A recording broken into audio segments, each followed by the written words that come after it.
Salut! Alors, une fois n'est pas coutume, on va parler un petit peu de foot étranger dans Pierrot le foot, avec le Classico, qui a donc opposé le Real au Barça. Et vous allez encore dire que j'aime rien, mais j'ai détesté ce match.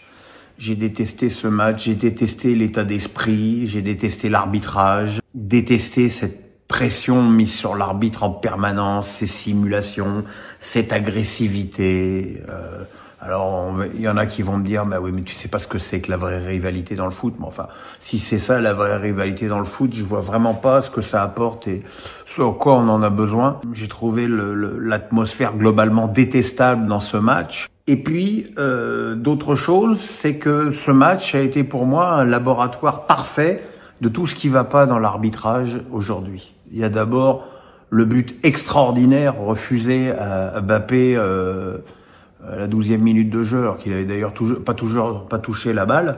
Un pressing de Güler, il frappe sans contrôle, coup de pied des 25 mètres, but exceptionnel, refusé parce que sur la VAR, on voit au simulateur un bras hors jeu.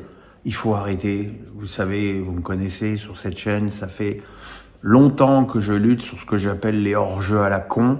C'est contre l'esprit du jeu, c'est contre tout, voilà, c'est nul.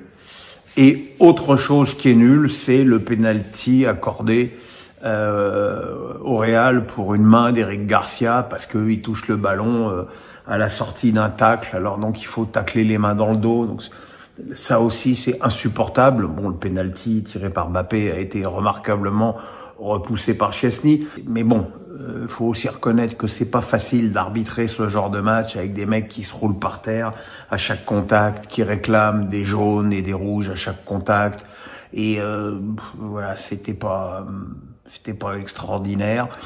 Maintenant, c'est un match où le Real a montré des progrès sur le plan défensif, même si dès la première minute, il y a eu 2 pertes de balles très dangereuses aux abords des 16 mètres, d'abord de Hussein, puis de Camavinga. C'est d'ailleurs sur une perte de balle d'Arda Güler que Rashford a pu centrer en retrait pour Firmino Lopez, qui à ce moment-là a égalisé, puisque le Real avait ouvert le score, évidemment, par Kylian Mbappé, bien servi par Bellingham, dont le décalage a déchiré la ligne du Barça. On le sait que le Barça joue la ligne, on le sait, tout le monde le sait, tout le monde sait ce qu'il faut faire. Après, il y a des hors-jeux, voilà. Alors évidemment, le premier but refusé à Mbappé ne l'est pas du tout pour un appel, hein, mais c'est juste pour une position à la con. Mais il y a eu beaucoup de situations où évidemment la tentation est grande pour le Real d'essayer de déjouer la ligne du Barça, qui prend quand même énormément de buts dans ce genre de situation et qui ne semble pas vouloir corriger ça. Sinon, le match a été assez terne au niveau de ses stars. Même si Mbappé a marqué un but extraordinaire, refusé encore une fois, un autre but joli, et puis a raté un péno, je peux pas dire que j'ai trouvé Kylian extrêmement présent dans ce match, même s'il a été élu homme du match, mais enfin bon, on sait ce que ça vaut, ces élections.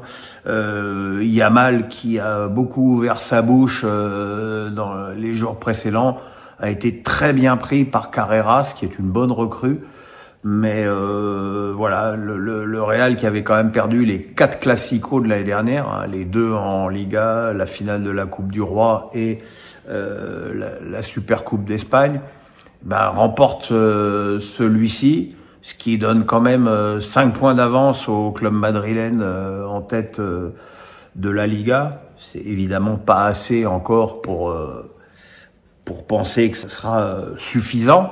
Mais c'est un pas important, et puis même psychologiquement. Et puis le Real a quand même montré quelques progrès. Je suis toujours pas convaincu par leur milieu de terrain, entre un Tchouaméni très offensif, un Bellingham très offensif, un Camavinga qui essaye de naviguer péniblement entre les deux.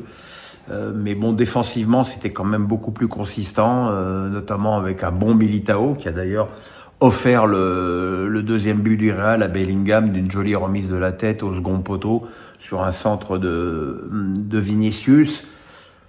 Voilà, c'était encore une fois pas... n'écoutez pas ceux qui veulent vous survendre ce match comme un sommet du football européen. C'était un match, encore une fois, désagréable, pénible, décevant. Maintenant, voilà, j'imagine que les supporters du Real s'en tapent totalement et s'en satisferont. Voilà, bah écoutez, on se retrouve tout à l'heure pour la fin de la 9e journée de Ligue 1. Tout à l'heure, les amis. Bye bye.